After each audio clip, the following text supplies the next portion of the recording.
পয়লা জুলাই ২০১৬ ঢাকার গুলশান ২ নম্বরের একটি শান্ত রাত। কাঁচের দেয়ালে মোড়া একটি রেস্টুরেন্টে মানুষ খাবার খাচ্ছিল, হাসছিল, কথা বলছিল। সবকিছুই ছিল একদম স্বাভাবিক।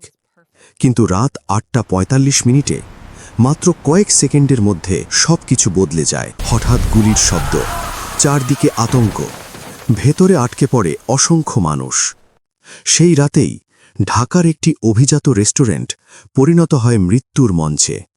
কিন্তু সবচেয়ে বড় প্রশ্ন হল, কিভাবে কয়েকজন সাধারণ তরুণ এমন এক ভয়াবহ হামলার পরিকল্পনা করেছিল, আর সেই রাতের ভেতরে ঠিক কী ঘটেছিল?